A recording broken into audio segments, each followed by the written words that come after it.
All right, we'll call the meeting to order here at 6:30 of the Planning Commission. Wait for our council. All right. Is there any public comment? Seeing none. Item 3, verification and posting of the agenda. The agenda was posted in accordance with NRS and Churchill County Code. Thank you. And item number 4, consideration and possible reaction of approval of the agenda as submitted and revised. Can I have a motion?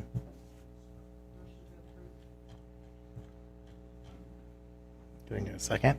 Oh, second. I didn't hear. I'm sorry. I've had a first and a second. All those in favor? Aye. Aye. Unanimously.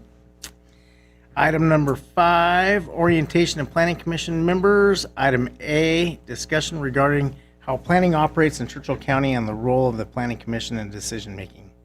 Is that you, Dean?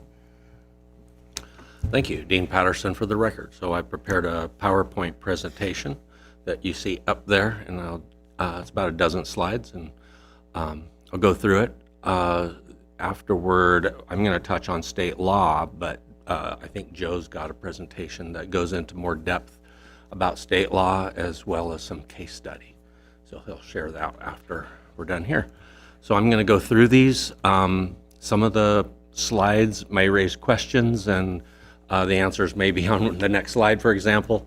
But when I get through, we can go back through the slides as you like for whatever questions you may have. Next slide, please.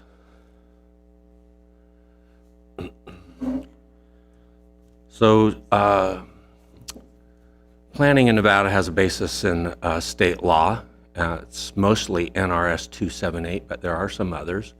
It covers master planning, and it provides rules for what is included in a master plan and the process for creating or updating a master plan. There is a requirement for the first master plan, but not for periodic review. Now, Churchill County has been doing periodic review about every 5 years, and that's what probably most jurisdictions do, but some jurisdictions have not updated their original master plan since 1972 or so. There's also laws about the regulatory code. So there's laws for the Planning Commission, there's laws for zoning review processes, and there's laws for land division processes. And one of the things you'll notice when you're reading through the NRS is that it goes to lengths to have different rules for different size jurisdictions. And it's basically created to separate out planning rules for Las Vegas, Reno, and then small jurisdictions, which is everybody else, including us. Next slide, please. So a little history about our code. The Churchill County Code was established, the planning codes were established around 1972, and there were a lot of state law changes at the time. And we established these in several ordinances, for example, Ordinance 32 or Ordinance 25 or something like that. And so when you refer to a law, you're referring to an ordinance. There are regular changes over time.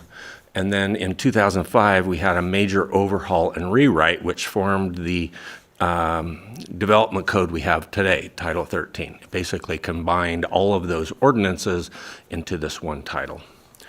There are more changes over time up until today. And one of the larger ones was that the use table was overhauled in 2019. Next slide, please. So there are a number of titles in county code, specifically 19, and Public Works Planning and Building administers many of them. So what is a title? It's a block of law relating to a subject. So for example, Title 16 is about planning. Title 12 and 10 are about roads. Title 14 is about building construction, so the building permits code. And Title 19 is about floodplains. A title is normally a standalone set of laws. So you have an an administrator who's in charge of making decisions. There's administration rules. There's process requirements, permits and reviews, etc. And there's regulations and standards relating to that subject, which is usually the largest part of the code. Next slide, please. So there's some important considerations when you're looking at and working with laws, and that's that there's a separation between them. A title, like I said, a title is a set of standalone law with important components. It has an applicability section, so that would be the subject, what it applies to. It has an area or jurisdiction that it applies to.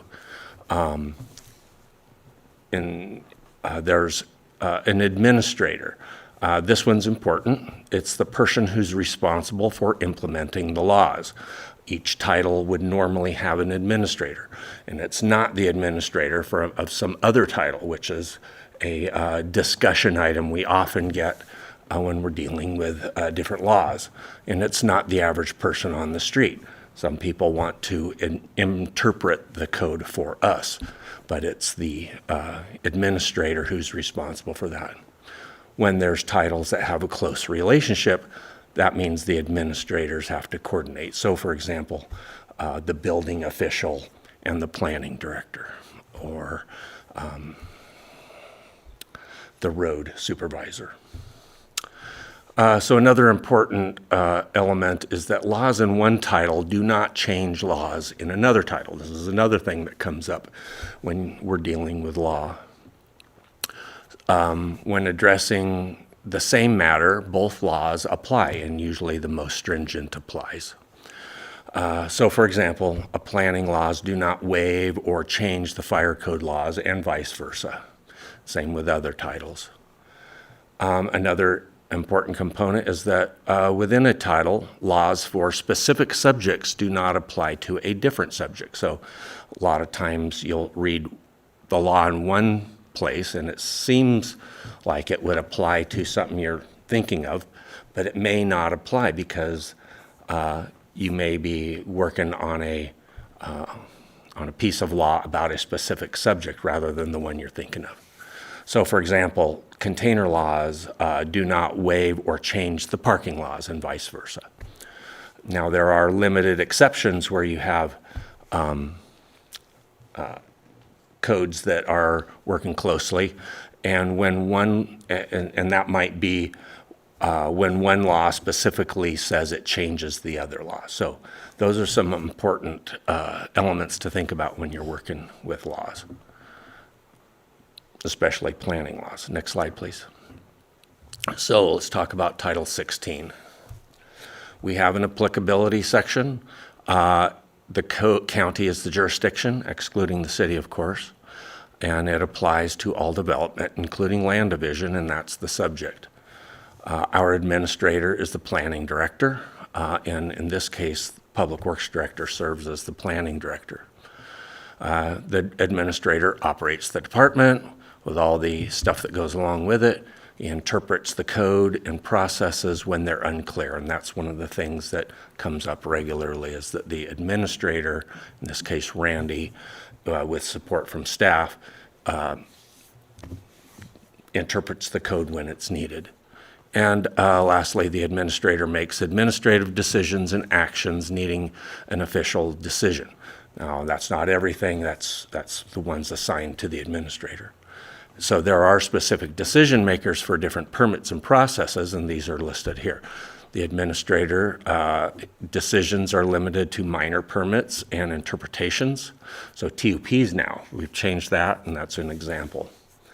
The Planning Commission does most of the regular permits and makes recommendations, and the Board of County Commissioners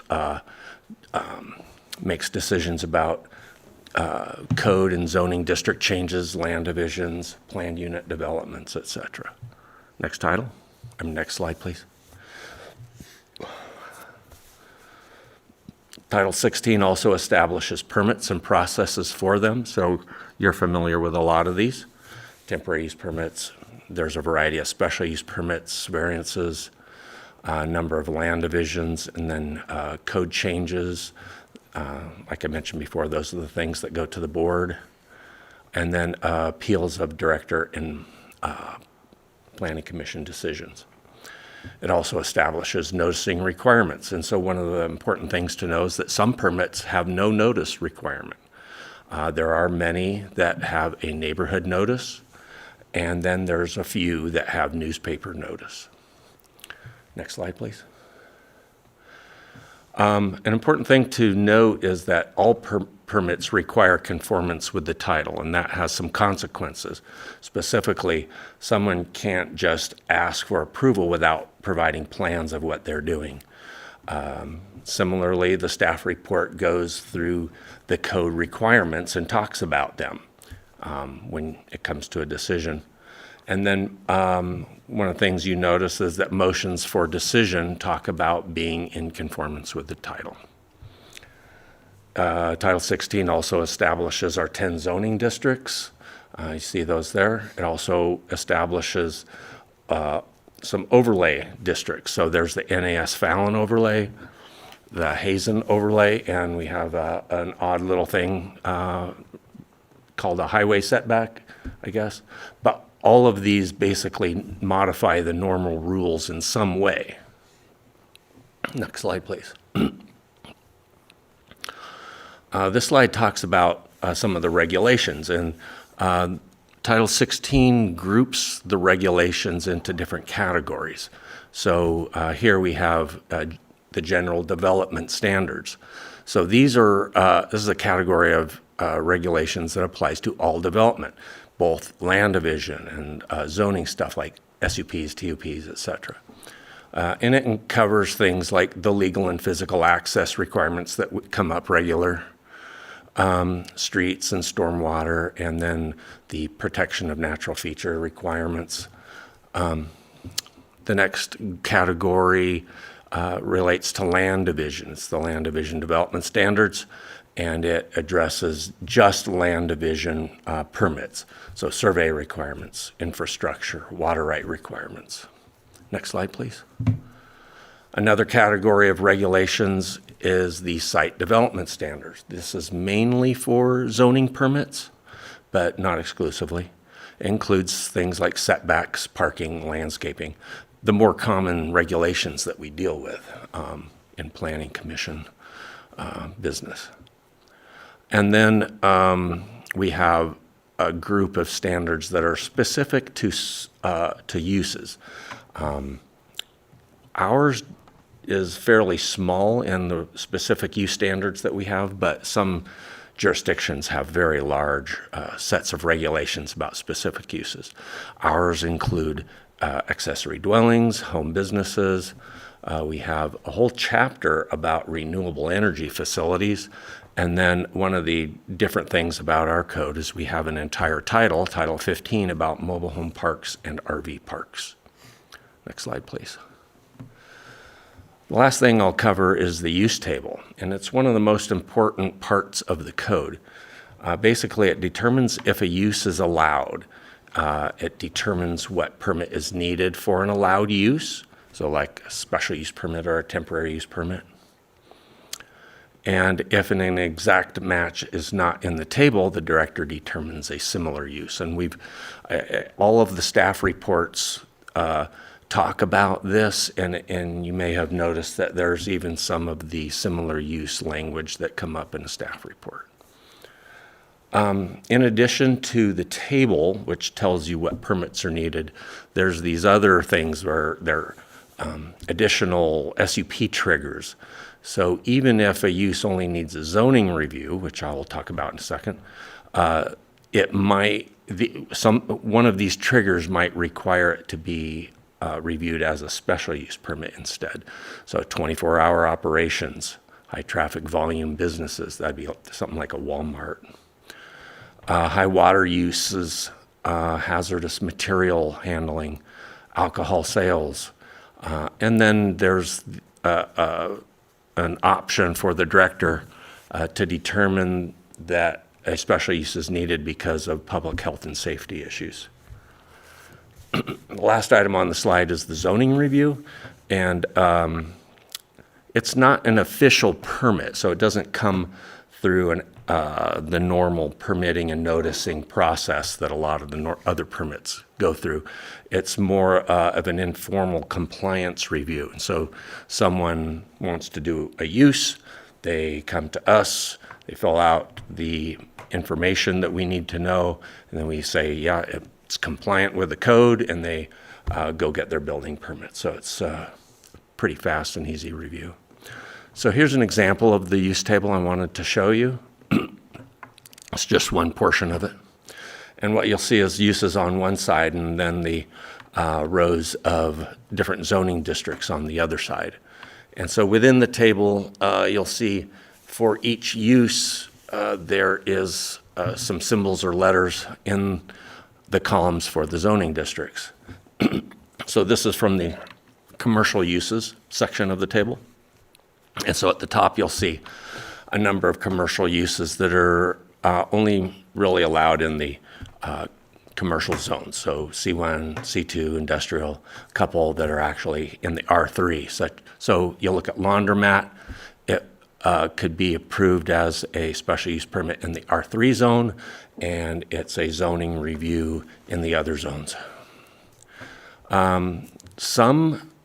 There's a limited number of businesses that are allowed in the resource zones like R20, A10, and A5. So for example, the craft and art studio, those are special use permits. Pet grooming, looks like a mobile animal care, you see some of those that are allowed as special use permits in the resource zones. There's very few commercial uses that are allowed in the residential zones. One of the things you'll notice in the table at the bottom, for example, where it says construction contractors, those are allowed with just a zoning review if everything is handled inside or doesn't need handling of hazardous materials. So paint contractors, there's a special provision that it's allowed, but it needs a special use permit, or if there's a lot of outdoors material storage, it would need a special use permit. Oh, sorry, Randy's asking about the blank box. So if it's blank, that means it's not allowed. So I was referring to how the use table tells you if it's allowed or not. If there's a symbol, then it's allowed, and then the symbol itself tells you what kind of permit is needed. So the S would be a special use permit. The R would be the zoning review. There's a couple places in the table where it has a T for a temporary use permit. And I think there's an A for an administrative special use permit. So, there's one other item on the table I wanted to point out. That is the far end where it says NAS. That's for the NAS Fallon overlay. And so when something's allowed, that column would say, hey, if you're in the NAS Fallon overlay, you need to have at least this level of review. That mainly relates to being able to provide notice to the Navy. That is one of the overlay requirements. So I think that was the last slide, Diane. Yeah. So that's kind of an overview of how the Title 16 works and how the permits get reviewed, and hope that is helpful. So with that, I'll be happy to answer questions. All right, thank you, Dean. I'll open it up if anybody has any questions for Dean.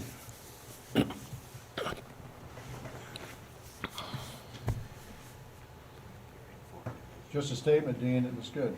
Oh, Thank you. thank you. That was very informative. Sure. One quick question on the overlay. Yeah. You had some different symbols up there. Is that part, those symbols aren't noted on that table anywhere? Or those something that is in the actual overlay of the NAS? So like you had a plus, it looked like plus A plus X. Right. So for example, if it was this plus symbol, meaning the overlay applied, then the X would have been indicating that it is not allowed in that case because it's inside the overlay. Similarly, if it's an R normally, like you're in a A10 zone and have a use that's a R normally, but if it's also in the overlay, and the overlay may say, well, no, you need a special use permit. So that might be another possibility. And yes, you saw the symbols and the letters and stuff, those are all explained at the top of the use table. I just didn't have that part in here. Yeah. Thanks, Randy. Those are helpful questions. All right. We move on to item B, discussion regarding planning and zoning law, open meeting law, and ethics. All right. So since you're in the mood for zoning, I figured I'd start here. So I'll just admit I shamelessly stole this from a wonderful CLE presentation I had. I took a lot of the law stuff out, but I think this is really, really good information for you as the Planning Commission to understand a little bit more about what exactly planning is and how it relates to private property rights and when something is allowed for you to make decisions on and sort of what the scope of your powers are. So generally, Dean already covered that planning and zoning is under NRS 278, but essentially the source of all of this comes from the state's inherent police powers, which, same ability to say that if you commit a crime, we can arrest you. And so there's sort of a tug of war between individual property right holders who have bought a piece of property and want to do something with it, and the societal right to say, yeah, we know you want to do something with it, but it has to be within this scope. And so there's been a lot of cases about this, and one of the most famous ones is the Euclid decision, which is a U.S. Supreme Court decision. There's been a similar Nevada one that basically calls for Euclidean zoning, and that's what they call what we use, which is an agriculture district, a residential district, a commercial district. That is basically the idea that says we can limit uses or limit your use of property to a certain type of use for the betterment of society altogether. All right, next slide. So we have that same case here to allow this. One of the important pieces of all of the zoning codes that you're going to find is they have some type of relief valve, which is you can get a variance. If for some reason your land just does not fit what the code is, there's some way to get out. And that prevents the state from doing a taking by zoning something for, say, residential, but you get there and you find out it's got a mountain and you can't build on it. And so there has to be some way to say, hey, I know that what the code says I'm allowed to do, but it doesn't fit this particular property. And so when you look at our variance standards, you'll see some particular issue about the property is supposed to be the basis for a variance. And so it says it's the way to get away from saying, this is the hard rules, it's either in this zone or it's out. All right, go ahead, next slide. Okay, so Dean talked about the master plan. We do have to create a master plan. It is important. I know sometimes it doesn't seem like it's important, but there's actually a lot of law out there about how important the master plan can be because it can affect private property rights. And for example, pre-condemnation is a common issue in more urban areas, but if the state adopts a master plan that says we're building a highway through your property, well, they may not have gotten to the point where they've actually taken your property, but you probably can't sell that anymore because the guy buying it knows, well, yeah, I might be able to use it for a year or two, but then the government's going to come and take it.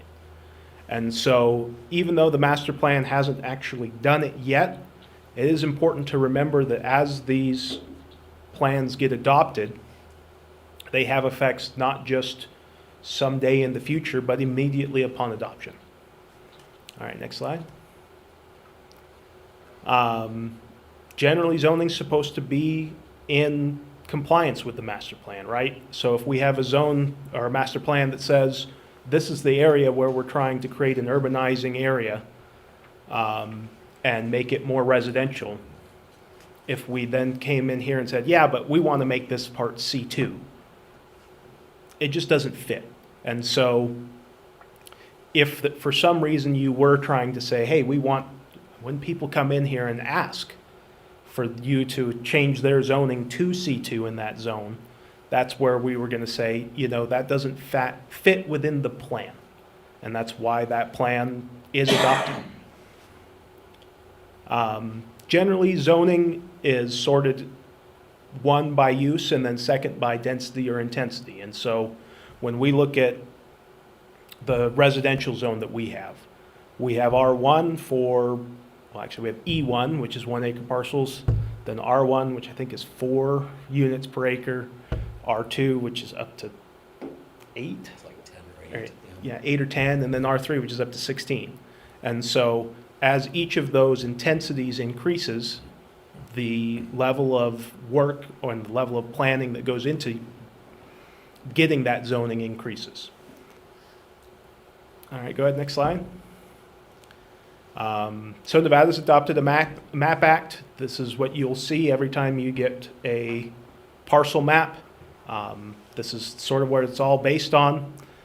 Generally, all subdivisions use this type of mapping process to create entitlements, and that's how people will eventually be able to sell those properties. So when someone comes in here and starts with a tentative map and then a final map or something like that, that's how they establish the right to build according to that map.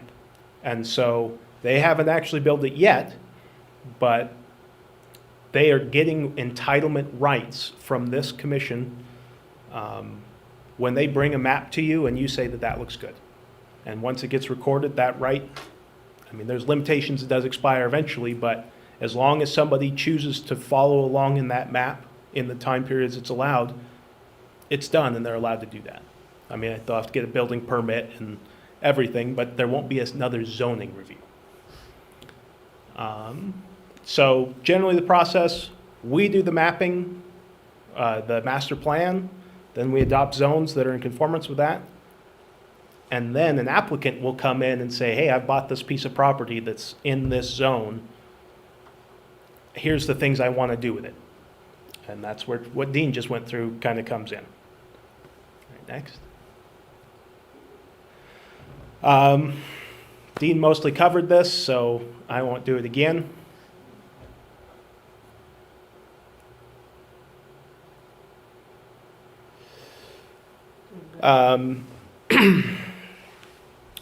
So something that's important is when someone comes and asks for approval to do something, the burden of proof is on them. So if they are coming in and asking for a permit, they are the ones who need to show that their use is compatible with the surrounding use. They're the ones that need to show that they aren't going to have negative impacts. It's not up to the state to say, well, here, we thought of every single issue that could have come up and made a plan for them. It's really on them to address those concerns. And so if you ever have a question or an issue where you say, hey, but have you thought about?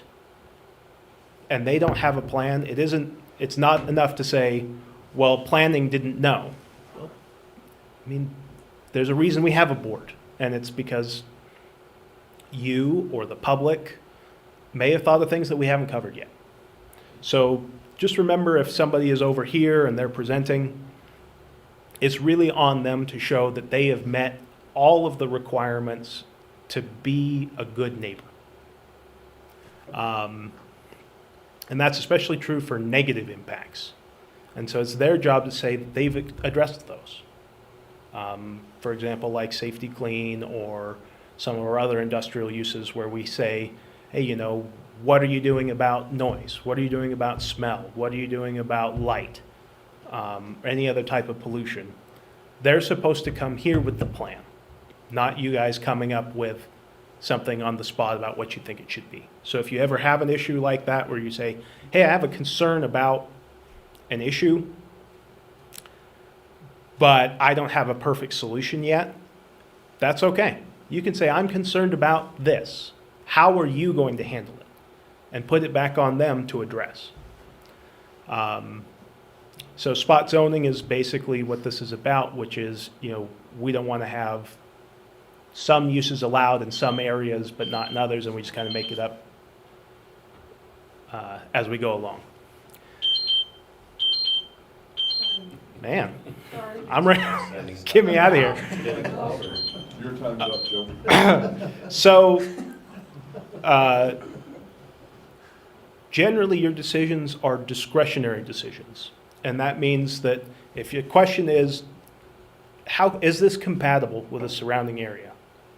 That is something that no one's going to be able to say for sure whether it was or wasn't compatible. And therefore, it's really a discretionary decision to say, hey, look, we as a board felt it was or wasn't. The only way you can get in trouble is if you say why, but it's contradicted by the evidence, right? And so I'll just always advise that if you say, I don't think that this is going to be compatible because of the noise. Okay. Or I don't think that I don't think what you've done for the berm to create a screen is sufficient. Okay. Try not to do something where you say, I'm concerned about the traffic being too high if we have a traffic study that says it's not.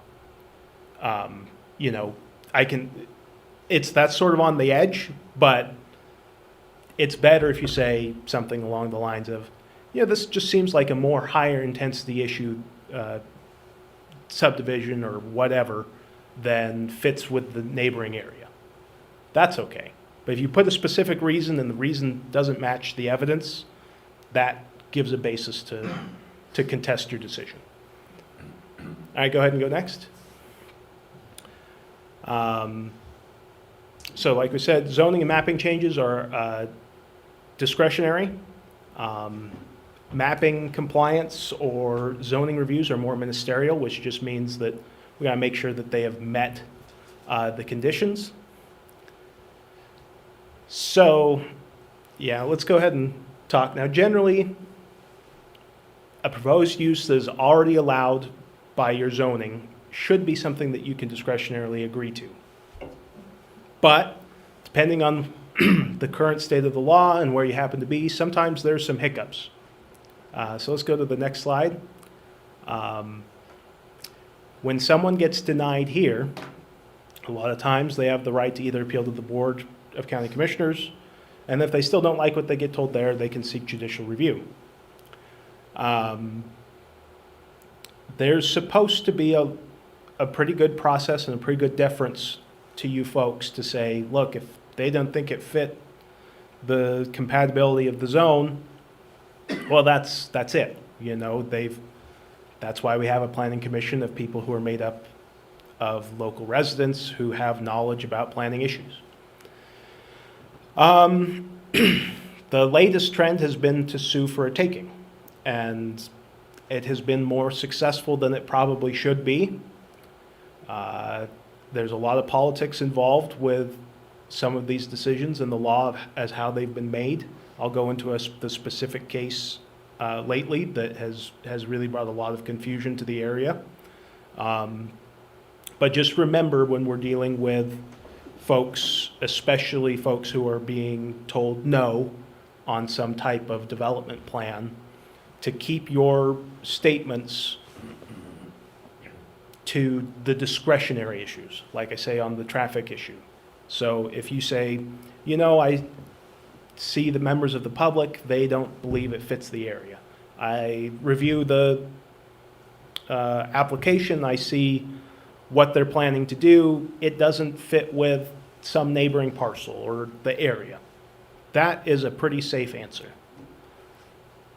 The more you try to justify with specifics, the more when it goes to a court case, it will go to, but Commissioner Bunyard said it was because he didn't like apartments.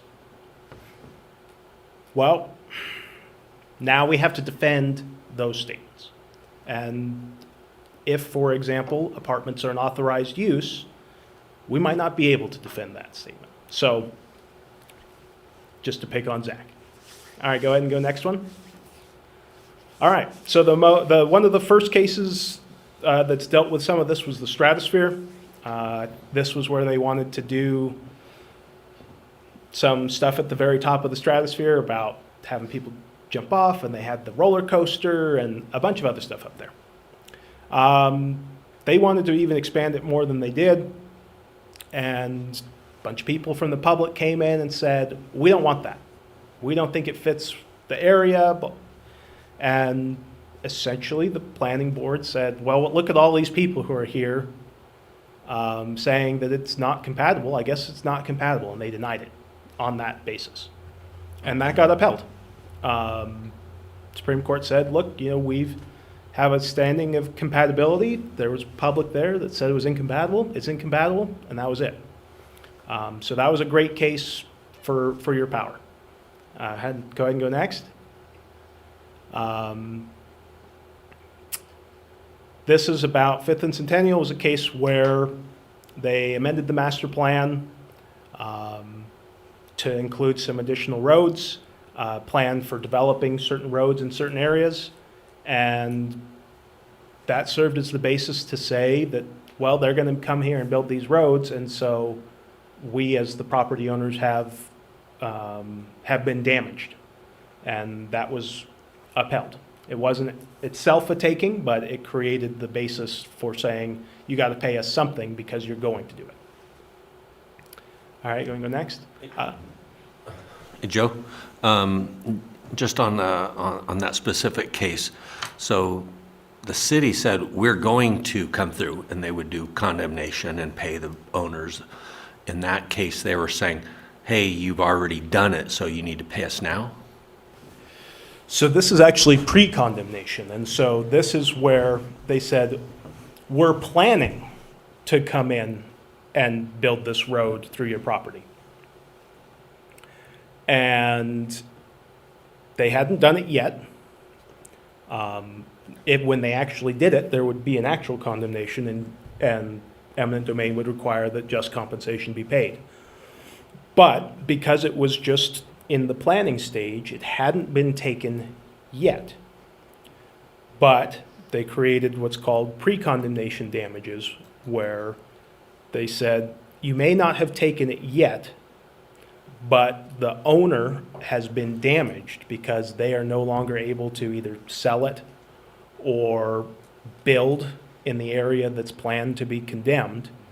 And so it was sort of like a partial taking, and so a certain amount of damages ended up having to be paid.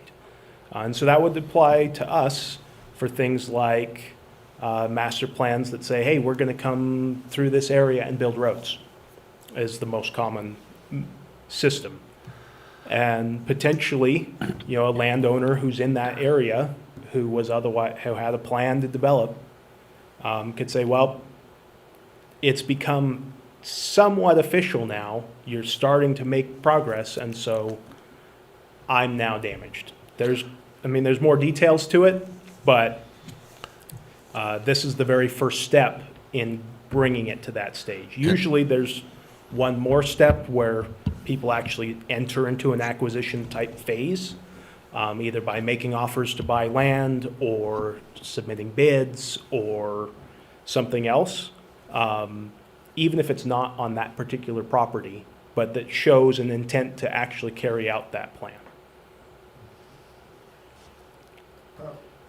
Joe, I have a question on that. Is that normally kind of a two-tiered payment system where in the very beginning it hasn't been done yet because the planning has damaged the property owner, and so there's some consideration paid, and then when the road does go in, there's another payment? Normally? Yes, essentially yes. Now, Okay. Normally you don't actually get paid up front unless you sue. But yeah, typically if you did sue and were successful in showing that there's some damage, you would get your first level of damages. Okay. But when you actually got your property actually taken, it would sort of be reduced out by saying, well, you already got paid for that. All right, so the Badlands. This was a terrible case, but it happened. So a land developer had planned a master community in Las Vegas, a bunch of residences, as well as a golf course. Developer sold off the golf course to somebody who was going to build a golf course, and then they didn't. The person who planned to build the golf course then said, well, you know, I don't want to build a golf course, I want to build more houses. As you can imagine, everyone who had bought the original houses and thought they were going to have a golf course was extremely upset. The matter became fairly political because the people involved had a lot of money. Anyway, the landowner sued to say, well, they applied, and of course they got denied because they were supposed to build a golf course. Landowner said, no, I want to build apartments. He lost because it wasn't actually a taking, and you were allowed to restrict it to the use that they'd originally planned. And so he lost, but eventually he won. And so next slide. So Nevada Supreme Court took the case. They found in favor of the developer. They rejected the argument that the city had parceled this section off and that it did have an allowed use, and that allowed use was a golf course. And they said that it was instead a total taking. And so how exactly they got there, I don't know. But it rejects that you have to be able to say you're in the zone for buildings, because it was in the zone with residential uses.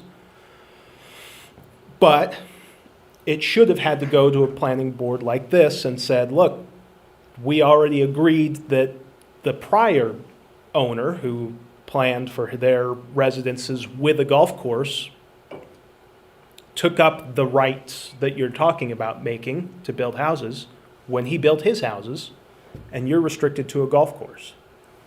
And essentially the court said, look, you've been denied from the use that you want.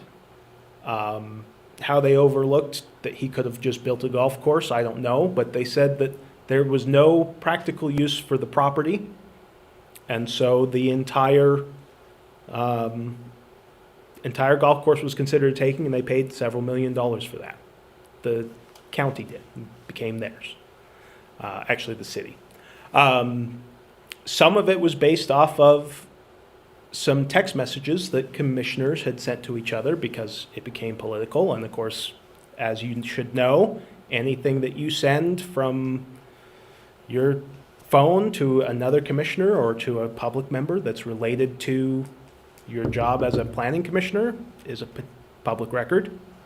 And so there were some very angry, upset people, and those were found to be significantly weighed in as there was no way they were going to get approved no matter what they did. And so that became the taking. So I think the main lesson from this case is we can't take it entirely seriously because we would never be able to deny anyone anything. But it is important to remember that when issuing a denial, that we base it off of factors that are related to what's being asked. So if it's a compatibility issue, then keep it a compatibility issue. If it's that you haven't made a plan for how you're going to address sight or smell or light pollution issues, great, keep it there. The more it gets into things like, I just don't feel like it's fair, or I don't think that what they're doing is right. That type of thing is terrible for eventually defending this type of case, because that unfortunately isn't connected to the zoning law itself. All right, go ahead. Okay, so, Joe, yeah, I got, so we had a subdivision with the golf course, section that was sold off as a golf course, and then that owner determined that he wanted to actually build houses on it. Yeah, So if the argument had been that that golf course section is no longer, wouldn't be compatible because we'd already changed its designation, potentially could have got through that court case, or would it still have happened?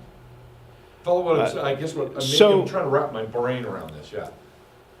I mean, that We don't particular, know that, I know. it's we just- don't know what exactly would have happened. A lot of it was based off of the order when the sectioning happened was sort of interesting because they should have kept the parcels connected in a way that made the golf course potentially connected to the residences, or, you know, some type of covenant type issue where either the city had an interest or something like that. There's a lot of ways they could have gone.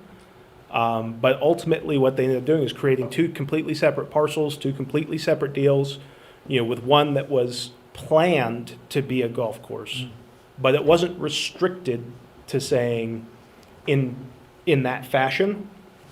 And so, you know, basically the argument came to be, well, the zone that it's in, because obviously they didn't change the zoning, would have allowed houses. It's just they weren't houses because it was supposed to be a golf course. And when the use ended up coming back, there hadn't been a prior restriction that said this is supposed to be open space or something like that. Yeah, that last part would have been the key. So for example, with a golf course, they probably got credit for the land that was, you know, the residential credit for the land that was going to be the golf course. They just shifted it into the home areas. And so you would have said, well, the residential credits have been removed from the golf course area, and like a covenant or something like that, it would have been very smart to be clear about that. Yeah, typically it would be something like when they recorded their map, there should have been a recordation of something like a conservation type easement or a type of restrictive covenant that said, as part of being able to build this residence, you are unable to use this other piece for anything that's not a golf course or some sort of open land feature. But they didn't, and so this brings me, I think, the last point I want to make, which is I'm calling them monetary exactions, but essentially exactions. Go ahead and go to the next slide. It gives a little more description. So an exaction is when there's some sort of barrier to a use that is related to the use that they are proposing, and it needs to be mitigated. So I think an easy example would be safety clean with the smell issue, right? So an exaction is where you say, look, to mitigate your issue, you have to do something. You're going to have to install cleaners. You're going to have to install filters. You're going to have to do something like that. Screening is one that we commonly use. Those are fine. Every mitigation or exaction has to have two things. It has to have a nexus, so it has to be related to whatever the use compatibility issue is, smell, site pollution, something like that. And what you're asking them to do has to be roughly proportional. So there's kind of two examples here. They're the most famous U.S. Supreme Court cases. They're called the Nolan and Dolans, so it's kind of easy to remember. So in Nolan, they asked that they were building a new coastal development. People who are further back were going to lose their ability to see the beach and the wonderful views. And so they said, well, we need a public easement across your property to access the coast. And that's going to address this site issue. And the court said, look, a public access easement isn't going to address the issues of the neighbors who are further away having a view of the ocean. Those aren't connected.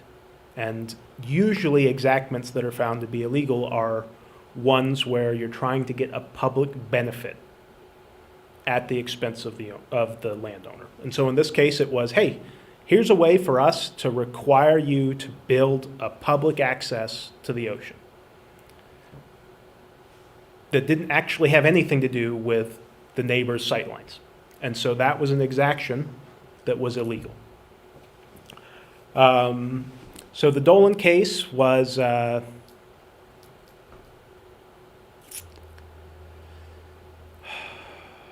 yeah, this was where they wanted to impose dedication requirements as a condition of getting a building permit.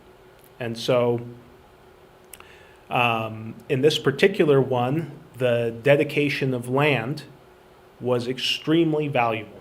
You know, consider it something like, say, hey, if you want to be able to build your $1 million business, you have to dedicate this $1 million piece of property.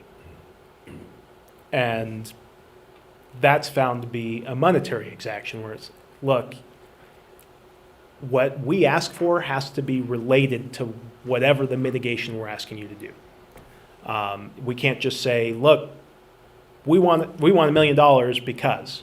So, for example, if they were doing a $200 million condo renovation, maybe $1 million piece of strip for public access would make sense. Whereas on a smaller project, it doesn't. So just keep that in mind where, for example, a screening issue. If we say, okay, you know, we have a concern that people are going to be able to see your solar panels.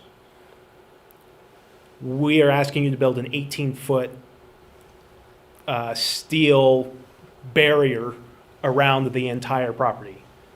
You might say, well, is that really the level we need if evidence shows you only need 6 feet? Well, if we only really need 6 feet, but we say, well, 18 would make us feel better, that's not proportional.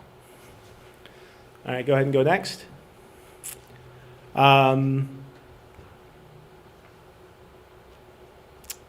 Oh, this was somewhat interesting. Some jurisdictions, I won't mention California, have used these exactions as a way to essentially create taxes. So if you're going to go get a building permit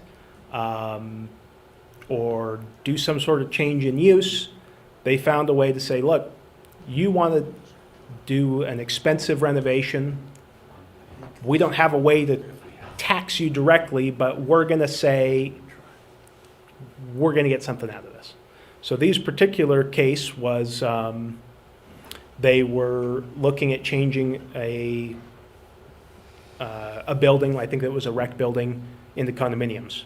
And they said, well, we're losing this recreational facility. We need $250,000 to build a new one.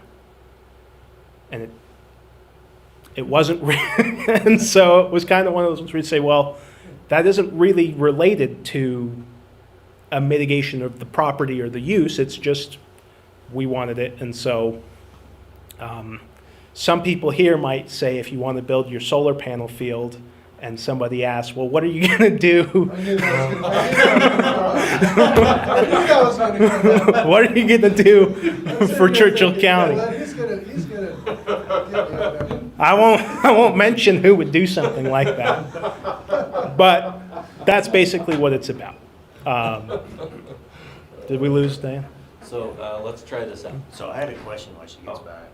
Did you want, was it on this one? No, it was a little earlier, right? You had mentioned that if one of the commissioners have a question about a concern, and you said that's the responsibility of who's asking for the thing. If they don't answer that, we don't give suggestions, so what do we do at that point? Is that where we just say, well, if we don't have this answer, you can deny it or postpone it or whatever? Right, exactly. Okay. So that has been a moot point, like in my tenure here, like, I mean, it's just not addressed. And whether we tabled it until it was addressed most of the time, right, Joe? Right. Or you move past that and it's not that big a concern. as what you established because there wasn't a solution, or maybe it wasn't that big a problem like that. Exactly. Obviously, if you have a concern, but your other commission members don't, I mean, they could grant a permit whether you agree or not. But typically, if there is an issue and it's substantial and the applicant doesn't have an answer, you can either table it or deny it. Typically, you offer to say, look, Or could become a part of the requirements, correct? if you have an answer. Yeah, let's. Yeah, but he said you didn't have an answer. Oh, okay, gotcha, yeah. But let's assume we do have an answer, then it could become a part of your Absolutely, requirements. absolutely. If you have something that you Yeah. believe would address it, that's proportional to the issue, Yeah. then you can absolutely add it as a condition. It's only if you say, I don't know exactly how you should answer it, or, typically it's designed for some member of the public comes in, for example, and says, hey, how are they gonna handle, foot traffic along this area where there's known foot traffic? And we've looked at it and said, well, we didn't know that that was an issue. Okay, well, applicant, how are you gonna fix it? And they might be here thinking, I have ideas, but I don't know exactly how I'm gonna do it. You could put a condition that says something vague, like, you're gonna address foot traffic, but obviously, that has its own problems, right? Sure. And so, a lot of times, it's better to say, look, why don't you come back in a month and with a plan on how you're gonna address it? Or, if it's not a significant issue, you can say, well, we think you ought to address it, but we aren't gonna require it today. Joe, Yeah. can I follow up with that? But also if we put it as a condition, then it's something that we have to deal with later that really gets past the commission, right? Absolutely, if it's gonna be something like, if you wanna say, you'll address foot traffic issues to the satisfaction of the planning director, now you have a plan, right? Now it's, okay, we're basically deferring our authority to say, look, we don't want to come back just to address a small part of your application. We're going to allow it to go through our administrative office. It just can't be, you'll address it, because, Yeah, and then if it comes back and say it's a mediocre plan or a plan that's not acceptable, that we feel is not acceptable, then we deny it, then it could come back. exactly. Yeah. Then they would have the plan to come back to you guys, and then you guys could make that And decision. so like in these instances, or Joe's given us examples, right? On most of the stuff in the last, I don't know, probably year and a half or whatever, have all been simple things or little things or just a minor, this and that. But like what Joe's kind of established here is we're going to see this as that I've been through as a PUD. Now that's the impact, or those are the things that you got to watch what you say or what you don't agree with, or the dedication like that because most of them are dedicating something to the county and that we can't ask for something to be overly dedicated. Yeah, so That way. simple examples that I've seen in Nevada, other than Mark's. So things like, let's say they want to build a relatively a high rise. Story County's dealing with this a lot because they have a lot of growth for a space that didn't have a lot of this. So it'd be something like, look, you want to build a huge factory that's got a 40-foot high facade. Well, our fire truck doesn't have a ladder for that. And so you could say, look, it's $1 million fire truck to get this done. Well, let's say the fire truck is $1 million. You can't put it all, dependingly, but generally you can't put it all on one guy, right? You can't say, hey, you've come in, you want to build this one factory that's 40 feet high, so we're going to make you buy a whole fire truck.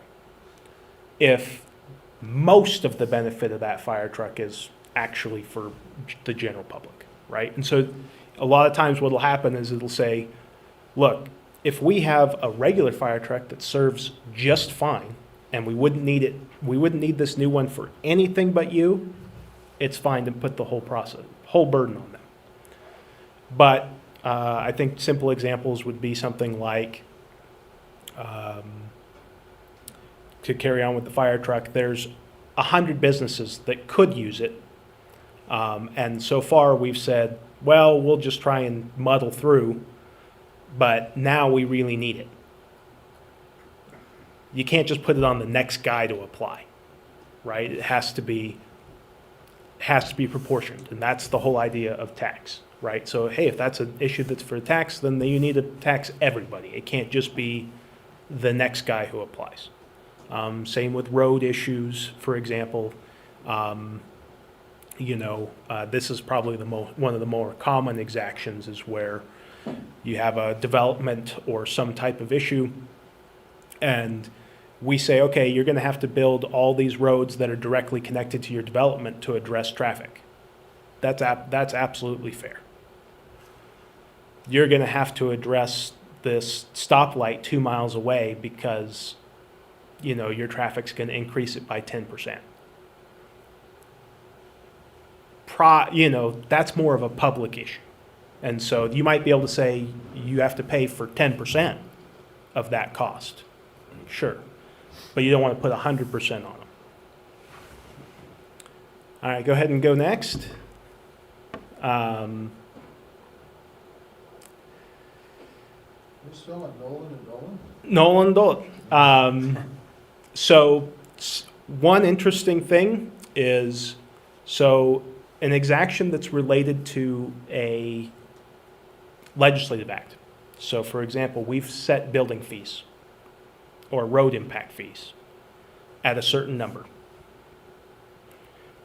Each individual development doesn't get to come in and say, oh, well, my impact is less, I'm being exacted. It's, hey, we've set a reasonable fee. It does still have to be reasonable. We can't just charge whatever, but a reasonable amount. Those aren't exactions. So if the road impact fee is $6,800 a door, because that's generally applicable across all developers, and for some reason you didn't have any roads in your development, you still got to pay $6,800 even though your development didn't matter. So if somebody tries to come here, they probably won't do it here, but if they did say, oh, I shouldn't have to pay these fees and you guys should ask to waive them, that isn't an exaction. All right, go ahead and go next. We'll just go ahead and go. We've hit this one pretty good. All right, I think this was the last slide, so is it? I don't know, I can't see the whole document. Oh. No? All right, the last one here was sheets. And basically what we just talked about, which was the legislative impact fees. And this basically came to say they still have to be reasonable. And so you guys don't necessarily set them, but you would be involved in recommendations to the board on how much things should be. And so if we were doing something like a master plan rewrite or a fee schedule update on those types of issues, basically it comes to say that just because the Nolan factors didn't apply to legislative decisions, they still apply to the extent that you can't just say, hey, we're making a tax in the form of calling it a mitigation issue. So some frequent examples were things like PUDs, generally residential developments, where people are saying, hey, look, you are bringing in crime, or you're displacing homeless, things like that, or you're displacing our low-income folks by building these condominiums, and we're going to make you pay an exorbitant amount so that we can build low-income housing from somewhere else. And that came to be, look, you can't try and put the entire public burden of housing, low-income housing, on condominium developers when that's a public issue.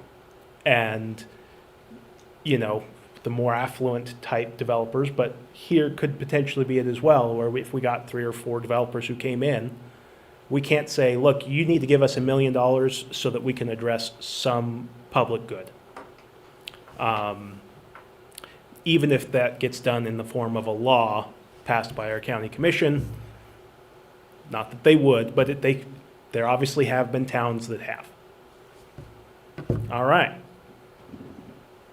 Don't worry about it. Perfect. Oh, okay. On to the even more fun, open meeting law. This one should be easier because it's a little more straightforward on what you would expect the open meeting law to be. Okay, so what's an open meeting? Anytime a public body, which would include you, gathers with more than a quorum, which is half plus 1, or half rounded up, deliberates towards a decision. So deliberation has generally been taken as a very broad statement of talking generally at all about a subject that you have control over. So this is the Planning Commission. If you're talking about zoning or buildings or uses all throughout the county with more than a quorum, it's going to count. You want to talk about fishing or the next football game, that's not within your jurisdiction, so it's not a problem. All right, go ahead. All right, so how do we tell people that there's a public meeting? Well, 3 days plus 1 by 9 a.m., we have to post a public notice of the agenda, everything that we're going to talk about. This really turns into 4 business days or essentially a week. It's got to have, the agenda has to be concise, but complete. So we can't just say variance on this property, because it doesn't tell a public member what the variance is for, what the issue is. So we include in our agenda variance from the setback standards or variance from whatever the issue is, so that a member of the public can know what's going on. Can't take any action on items not on the agenda or ones that are not marked for action, which is really obnoxious sometimes because we all know we're planning to take action, but every time they all say for consideration and possible action, that's why. All right, go ahead and go on. So, Christmas parties, conferences, things like that, generally don't count because you aren't deliberating together. You're just receiving information. There can be conferences, though, if it's very specifically related to, for example, planning, and all of you go and there's sort of a issue on that train at that conference that might impact somebody here, that can be considered deliberation. We'll let you know if it's ever an issue. I don't think we've ever sent a whole group of people to a conference. It's more of an issue if we have, for like small boards like our county commission, where you might both go to a conference. So for example, you're at the grocery store, you see, if, in your case, 3 other planning commissioners, and you all get together and say, hey, it's so great to see you, how's the family? That's not an open meeting law violation. But John Public sees you at the grocery store and they don't know that you're talking about football or your family. They just see you there. And then we get an open meeting law complaint and it's obnoxious. So even if you, and then you're trying to defend what you said at the grocery store when you, one, probably don't remember and there's not going to be any evidence. All right, go ahead. Electronic communication counts. It's pretty straightforward. So whether it's texting or email or anything else, if you're reaching out to fellow commissioners, that counts. This is mostly violated if you reply all on an email that has a bunch of other commissioners on it. That's the most common way to have a open meeting law violation, just because you're gonna say, now, if you just say, oh, when's the meeting? It's fine, but if you say something like, oh, I have concerns on item A, that's enough to be a deliberation. All right, go ahead. Walking quorums is the same idea. That is, if Mark talks to Jeff, and then Jeff talks to Zach, and Zach talks to Tammy, well, now 4 people are in on it. And even though Mark's never talked to Tammy personally, it all gets across, and then all of a sudden, more than half the board has talked about something. All right, go ahead. Something to remember, though, is in the absence of a quorum, members of public body can discuss public issues or even lobby for votes. So,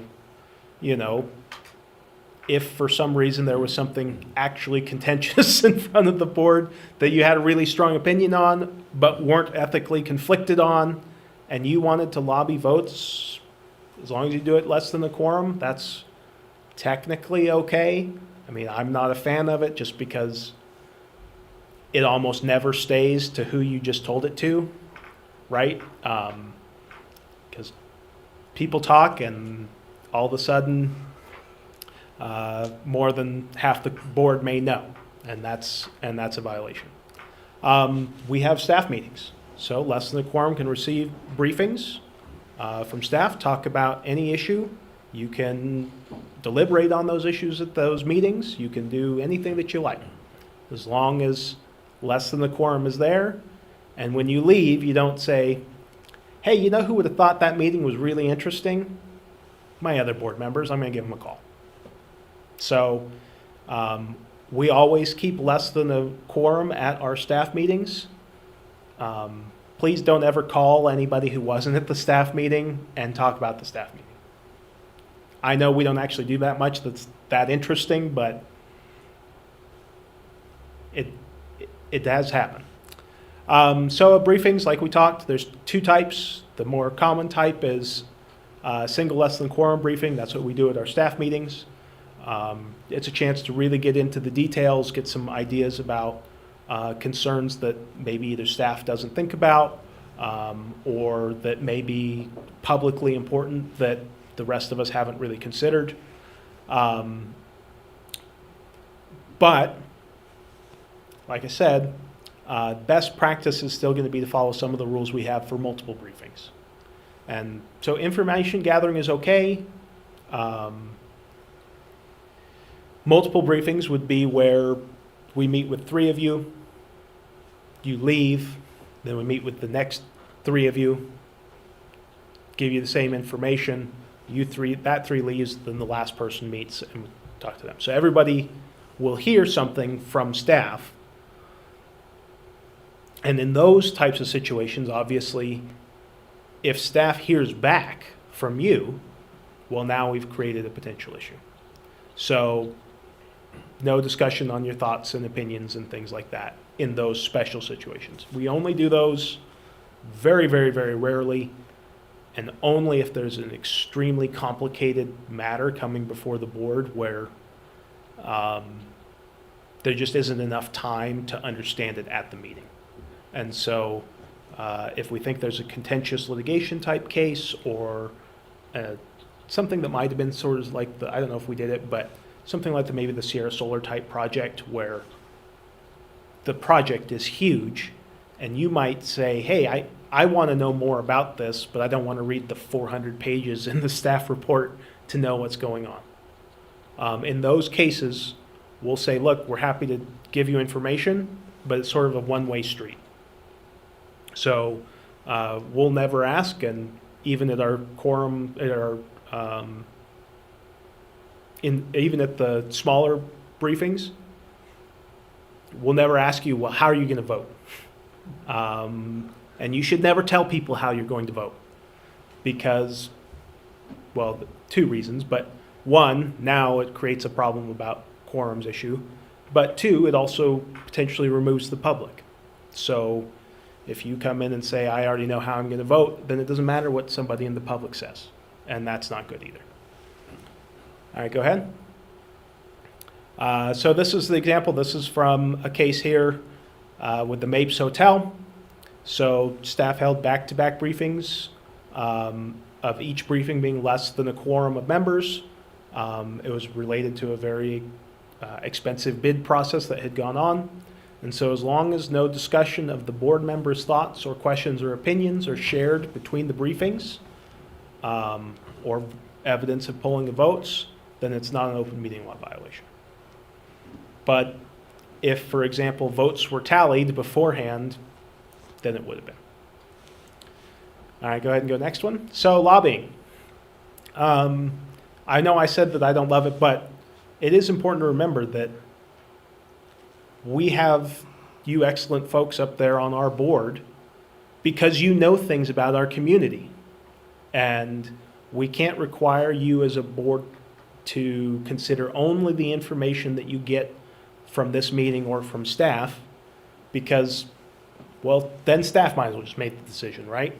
So you're supposed to bring your experience, you're supposed to bring your connection and your knowledge to the community to us.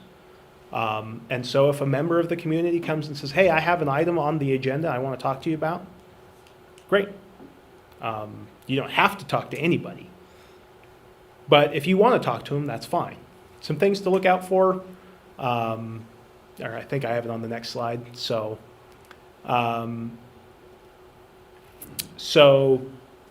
things to look out for. People asking you how you're going to vote. Not a great idea to say. It's always, well, you should always say something like, I'll always listen to all the evidence presented. Anyway, start stating the opinion of a different commissioner. Well, now you've got a problem, right? Because you don't know how many people he's talked to. And so you start to hear words like, well, Commissioner so-and-so said, well, if it was just 2, you'd be fine, right? But you don't know that yet. So it's okay to vote based on your personal or specialized knowledge. But if you have personal special knowledge, you need to put it on the record. And that way, things don't look arbitrary or capricious. So Zach's obviously involved with loan stuff, right? And so if he happens to know that for some reason something that's here is related to somebody's loan, and he's not something through him, but it's got some loan pieces to it, and he says, well, that's not right. Something is wrong here. He can absolutely use that knowledge to say, I don't think so. But it'd be best if he put that on the record, right? So that we know, hey, I'm voting no because I looked at this issue and I have knowledge and I don't agree with it. That's not a problem. But if you just say, for example, oh, that guy's a great guy, but you're really voting yes because they promised to do something that's not on the record, well, that's a problem. So just remember that it's okay to be lobbied, it's okay to talk about things, but lobbying and people lobbying you is fraught with concern. So if you ever have a question when somebody wants to meet with you, you want me to be there, you want Randy to be there, you want somebody else to be there, happy to do that with you. We're happy to talk about some of the particular issues that may be in the background on any particular matter that's in front of the board. Don't ever accept anything from an applicant, ever. That's lunch, that's small gifts, anything, because it just looks wrong. And so people have been known to try and conflict people off by doing things like that. And so it's less likely here because there's just sadly not anybody with enough money to try and bribe us. But it could happen. Okay, so yeah, so this was the idea was, supplement the record if you ever have any piece of critical information that you may know that isn't actually in it, right? Because your experience is important, and having that in the record is enough to at least justify something perhaps that otherwise wouldn't wouldn't be known. Obviously, and any discussion that includes another commissioner said. All right, go ahead and go. Oh, yeah, our favorite meetings with the attorney. So litigation type meetings, meetings with an attorney are not considered meetings. So they are not, don't have to be agendized. They don't have to have any particular notice to anyone. But there are limitations. And the specific limitation is there only can be related to actual or potential litigation. So if we're talking about someone who's threatened to sue based off of a decision that you made, absolutely. We're talking about somebody who says, at the meeting, the chair said, I don't like apartments, and I'm going to sue because of that. We could talk about that all the time, but we can't talk about just general stuff or how we think we ought to do code changes, whatever. So stick to the agenda. Items can be taken out of order unless there's a specific appointment time. Do be careful with anything that says staff report, requests for future agenda items, visiting before or after the meetings, because those don't have any information to them. And so it's fine for staff to tell you historical things, right? Or for another commissioner's, a lot of agendas, I don't think this one actually has one for commissioner reports or things like that. Absolutely fine to say, I went here, or I did that, or, there was we moved buildings. That's fine. But if somebody says, well, we've been getting a lot of applications about this, and we think that you should start denying them. Well, that's not on the agenda. So just do remember that those are sort of a limited piece where people can talk, but if it starts to get into an actual discussion of an item, that needs to come onto an agenda. All right, go ahead. So things not to say in a meeting. I came today with my mind already made up. There's nothing you can tell me today that will change my mind. And that's important for a lot of reasons, but the most important one is these are public meetings. And so the public has a right to come and be involved in the process. And anytime you say something like that, the public has been excluded from the process. And yeah, so that can be problematic, especially since, the board's, for example, if there was ever a 4-3 type vote and one member's statements of something like that could be a problem. Probably will never happen, but violations of the open meeting law is a $500 civil fine for each violation. County can't reimburse you. They hardly ever actually impose that fine, but technically they could. So it's also a crime if you do it knowingly. So knowing violations of the open meeting law are misdemeanors. And I don't expect that to ever happen, but if, for example, people knew that there was something that wasn't on the agenda or wasn't adequately agendized and they chose not to agendize it purposefully that way and then took action, I've never seen it actually happen, but it could. So if you're ever in a situation where you look at the agenda and you think it's wrong, please say something. It's a lot easier for us to fix it than it is if people on the commission for some reason don't care. I obviously come to all these meetings, and so this should never be a problem. Some other board, maybe. All right, go ahead. I'll make this really easy. Defamation, open meeting law, basically, if you're in an open meeting, there is no defamation. So anything someone comes in here and says is privileged. Anything you say is privileged unless you knowingly and willingly choose to defame someone up there for some unknown reason, I guess. But generally, if you are talking about someone who's an applicant and you say, well, I don't think you're doing a very good job out there, well, that's not defamation. You have a privilege to say that. All right, go ahead. Public comment. Legal requirement is once before any action item and once after every action, or after all of the action items. Best practice, we do once before, once at the end. We typically ask for public comment on anyone where a member of the public appears to want to say something. Obviously, we don't usually have so much public that we can't get the day's business done.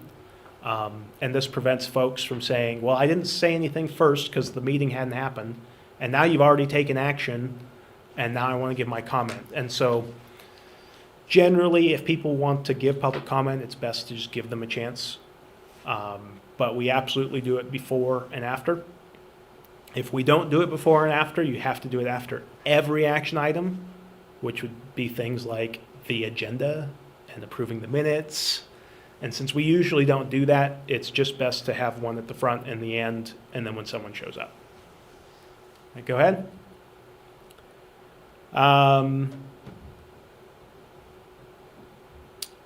So people can have public comment on matters that are on the agenda, even at the first comment. So if somebody wants to talk twice, technically they can if they do it at the start and at the time of the item. Usually we know if this is going to be an issue. Uniform times are required for everybody. So if we choose to set uniform times, which we usually do, of 3 minutes, it applies to everyone, no matter who it is. If President of the United States walks in here and says, hey, I want to talk about this item, it's still 3 minutes. Probably not likely. Board members should not make public comment. You want to make a public comment, it had better be extremely public, like not deliberative or associated with any item. Thanks, Diane, for all the wonderful things that you do. Totally okay. I want to talk about some case or some code that I don't like or anything else, basically. It's not a public comment. It might be under future agenda items. It might be under some other piece of the agenda. It shouldn't be under public comment. And that's just because you generally aren't public unless you chose to get down here and make a public statement. And generally, you have the ability to put things on the agenda. And so if you have something that's important enough to make public comment of an actual legitimate nature, just ask to put it on the agenda and we'll do that. All right, go ahead. It's too fast for me. All right, so chairperson is responsible for orderly procession of a meeting, calling for motions, things like that. Chairperson can cut off any speaker if they are being redundant or irrelevant. Somebody wants to come in and make public comment. Now, at the beginning, there's a lot of leeway, but if you're on a particular agenda item and they come in and they want to start talking about some other agenda item, that has happened. So, for example, the PUDs on the agenda, it was quite contentious. They came and made their public comment. They were mad. You get to the next agenda item and they want to come up and make public comment about the last agenda item. That's irrelevant and they can be silenced on that one. All right, go ahead. Removal of disruptive persons. I'll let you know if we're ever in that category, but generally anybody who is willfully disrupting a meeting and preventing the orderly conduction of business can be removed. We call the sheriff's office, have people taken out. Try not to, but it can happen. So this is things like, we have had some where people are clapping or stomping their feet or whistling. And that's actually quite important because it can be intimidating to someone who wants to make public comment. And so we can't have things where someone in the audience is making it clear that there's going to be some type of intimidation on someone who wants to come up and express their opinion, whether that's for or against. So we try and keep things like that to know. So if people are starting to do that, we'll tell people, hey, look, we can't have anything that would intimidate a potential public comment. All right, go ahead. Ethics. So generally, you can't participate in any manner in which you have a personal interest. So that's anything where you have some type of monetary interest is the most common. Or any time you have someone here who's part of the application that you have a personal connection with. And that personal connection is pretty tight. It can't just be, I know him. It's generally third degree of consanguinity. So that is like nephews, obviously brothers, sisters, spouses, your spouse in the same line as you. So grandparents, parents, people like that are within your third degree of consanguinity. If you ever have a question, I'm happy to kind of go through it with you. If you have someone that's like that, oh, they're like a brother to me, that counts. Roommate or landlord or something like that is a problem as well. All right, go ahead. So what do you do if you have some type of ethical issue? So there's kind of two ways to go. First thing you do is you have to disclose the conflict no matter what you're going to do. So, hey, I just want everyone to know that I used to golf with Zach. Okay, that's probably a little tangential, but maybe, we used to be roommates or we used to be friends or we went to college together, whatever it is that's going to potentially be your conflict. Then, if the conflict is serious enough that it would potentially affect a person's judgment or to a normal person would have affected their judgment, then you have to abstain. So it's my brother. I'm letting you know he's my brother. I have to abstain. If it wouldn't affect a person's judgment, you say, well, Zach and I have been friends for years, but really we're more like colleagues, and so I think I can be impartial. I'm still going to sit. So you make sure to disclose first. If you're not sure whether it counts enough, just disclose. It can be very, very simple. You don't even have to actually, obviously, not vote. You just have to put it on the record. All right, go ahead. So commitment in a private capacity, that generally means, like we said, people in your household, related by blood, employs you or a member of your family, you're in business together, similar relationship. And here's a wonderful chart if you have any idea what third degree of consanguinity is, but basically you start with yourself, and every time you go one direction, that counts as one. So you and your parents, that's your first. Down one to your brothers and sisters, that's 2. Nieces and nephews is 3. But your grandnephews and nieces, they're fine. All right. Any questions? So when you do know, I blame Dean for taking the whole time. so when you do know, I've heard Jeff say before, I recuse myself, or do you want us to say abstain? What are you asking? Because you said that you, Yeah, recusing and abstaining is the same thing. okay, you don't care. Yeah. So normally I gotta recuse myself because of a financial conflict is all I can say. Because I can't weigh in if they are a customer of American Credit. I have to recuse myself due to my duties, like the bank's making Do me you have to recuse. tell you why you have to? Yeah.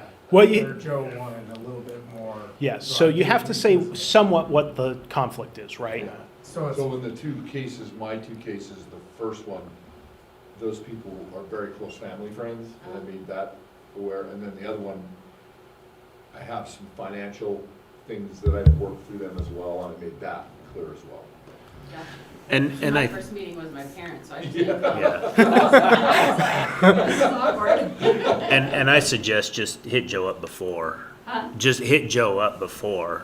Talk to, yeah, and just say, hey, I know this is on the agenda. Okay. Give him, and then he can kind of guide you in the direction, Yeah. which way to So on go. that same point, years ago, on Board of Equalization, we're a smaller board. And one of the attorney there had mentioned, he says, listen, one of the problems in a small community is a lot of the times you do know a lot of the people. So just knowing them isn't really gonna put you in that position, because we still need you to vote, because we have a board here that's dependent upon that, right? Right. And so I think kind of like I would say is, it's not just that you know them. It's, there is something, some sort of connection between you and them that would compromise your ability to be impartial. Gotcha. And so, their assumption obviously is for family or business members or people that you have some sort of financial tie with, where, if somebody said, oh, well, you're business partners, and then you probably would be an issue. But, oh, this is my hairdresser. Gotcha. Okay. Especially in a small town like this, a lot of people, I mean, you're going to know a lot of the people who come here, or know of them, or know someone who's friends with them. And so it really has to be another level of connection. I just wanted to know the right, when you're Yeah. in front of everybody, what's the lingo you're looking for? Right. So what I would say is recuse yourself is probably the more correct term.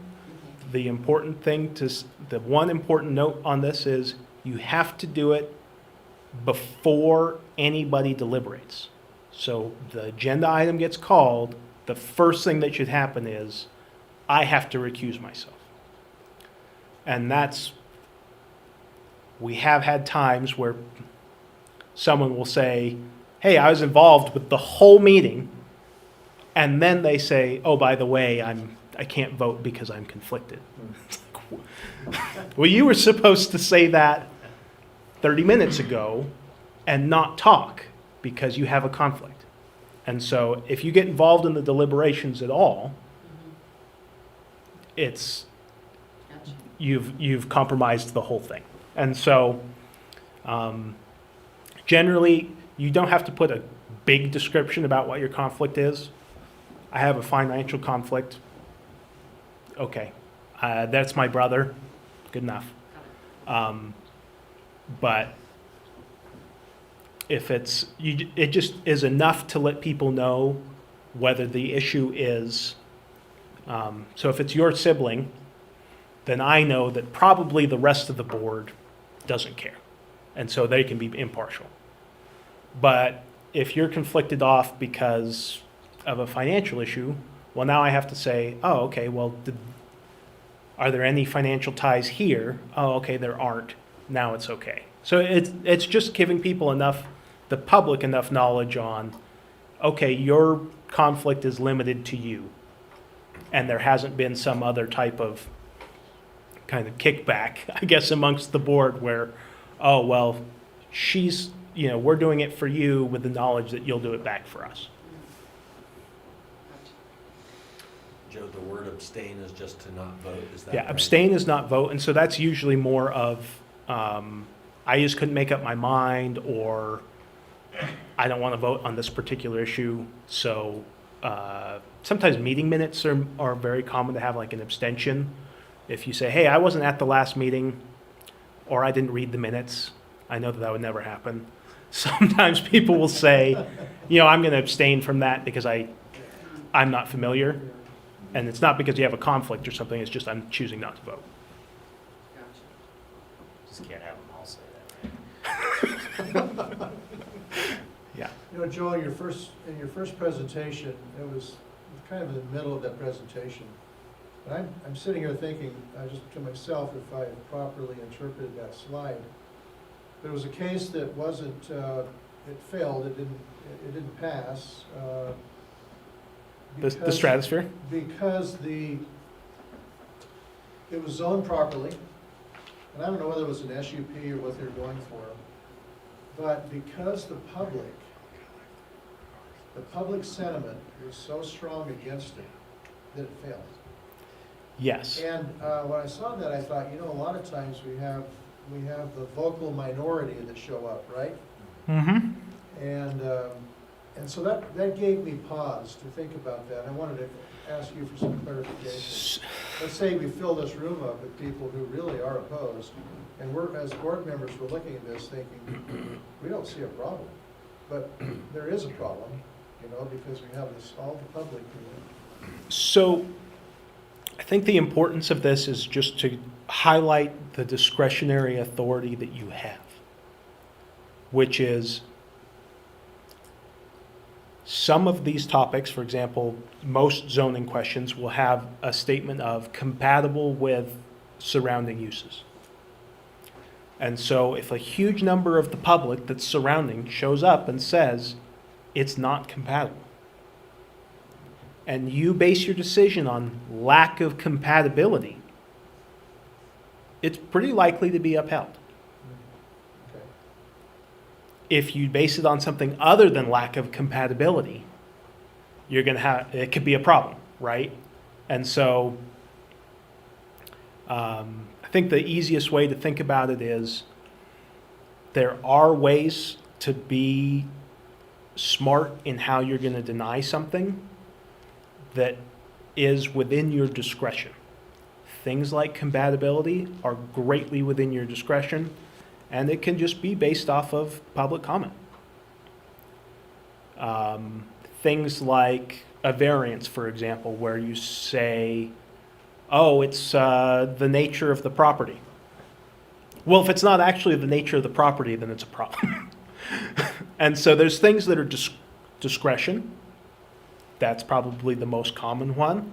And there's things that are an interpretation of something. So I'm trying to think of a good example, but it could be we got a report from a glare study on a solar project. And the glare study says most impacts will be covered, but there will be some residual impact to the neighbors or something like that. You can come in and say, I think this level of impact is too much.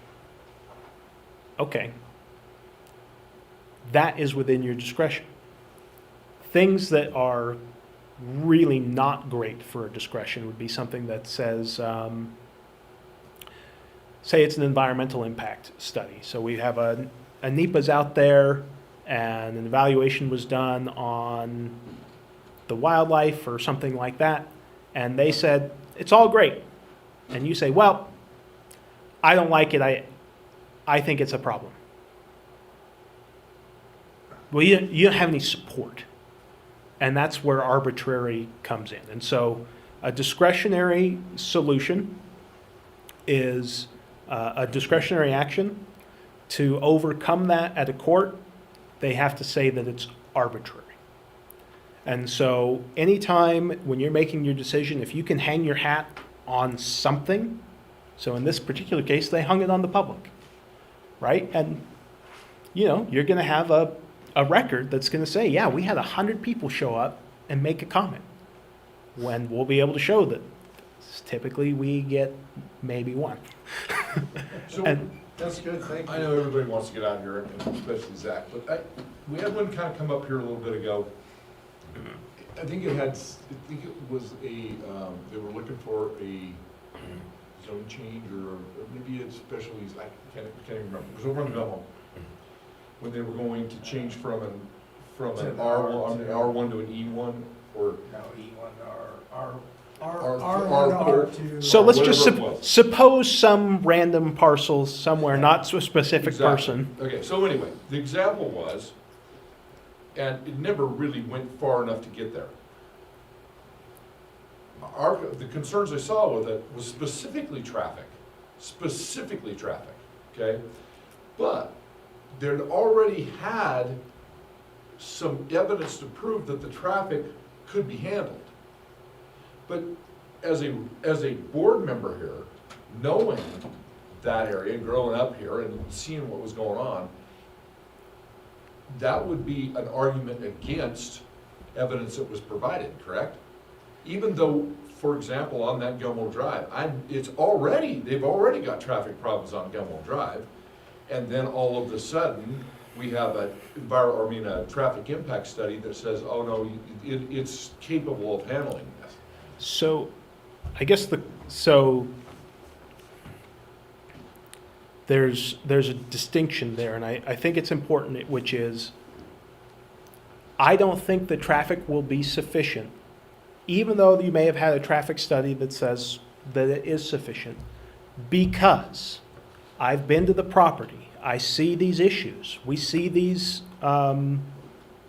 this happens to be this hill here, that, there's actual issues that you can specifically identify to why it can't be done. Yeah, and then in like that particular deal, we didn't have a traffic study, so we requested one. And secondly, and Joe's brought it up several times, is the conformity of the area. Yeah. Right. Okay. And so if you want to say it's because of this issue, and here's the reasons why, you're hanging your hat on those reasons, Okay. it's not arbitrary. Arbitrary is, I just don't think it's going to work.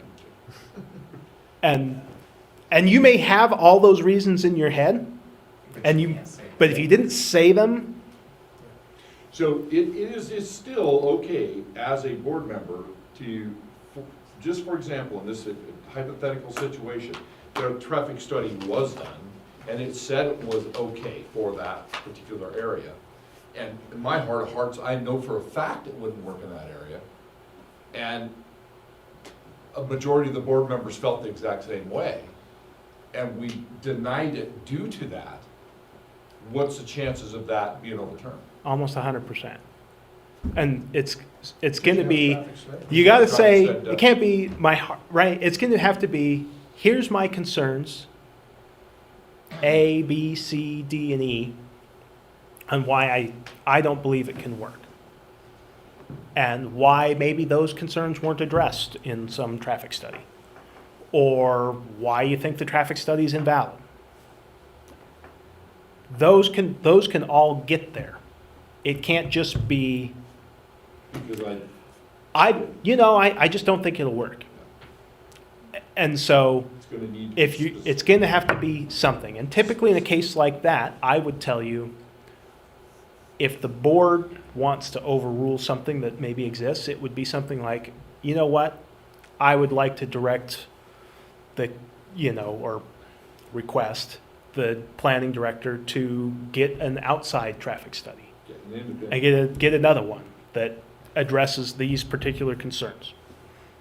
And then in the few times that I've seen them, right? Yeah. Like, Yeah. we've been given the traffic study, and you can examine, and then you might be able to, the validity of the traffic study, you're diving into it, you might argue, but you can't just, once you got into it, you just can't say it. Right. I mean, it'd be fine to say, I looked at the traffic study and it was flawed because. Like, I mean, we've seen something like it was 500 at this time and then, 20 at this time. Well, is it sufficient to suffice the 500 during that 30 minutes? Well, it might not be, that way. Dave? All right. Also, when,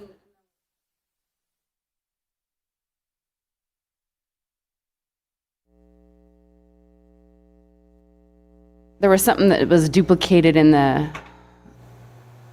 actual agenda. And so I questioned the agenda and it ended up being omitted. Was that incorrect how I brought that, why it was a question to me? But that actually, Tammy, that wasn't in the agenda. That was in the requirements, the conditions and requirements. And then it was just basically, yeah. And you did, and then that was stricken out of that part. But I don't think, it didn't have anything to do with the agenda, if I remember. So it was okay that I did question it and have it omitted off the conditions? Absolutely. So if there's something in the conditions, I mean, the conditions are sadly made by humans. And so if there's ever a mistake, or, maybe you just don't agree. Or just have a question? Or have a question of it. It's great to say, I saw either an error or an omission or something that was duplicative in this case, But during the meeting? during the meeting is a good time. I mean, if you happen to see it beforehand, then great, we'll fix it before, but I think it's pretty fair to say that I don't always read all of the conditions until the meeting either. So, absolutely, anytime you have anything in the meeting, it's pretty much fine to bring it up at the meeting unless I'll cut you off like I did for Mark if you're going somewhere that can't go, but, But you definitely have to do it at the meeting. You can't do it later. right. Yeah, after the vote is bad. And if you spot it beforehand, even just before the meeting, you can let Randy or I know, and we would make the correction during the staff report.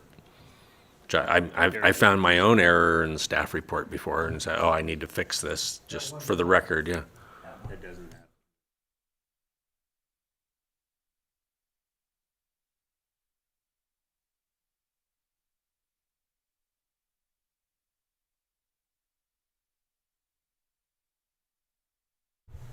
happen. So on to number 6, is there any public comment? Seeing none, this meeting's adjourned. All right.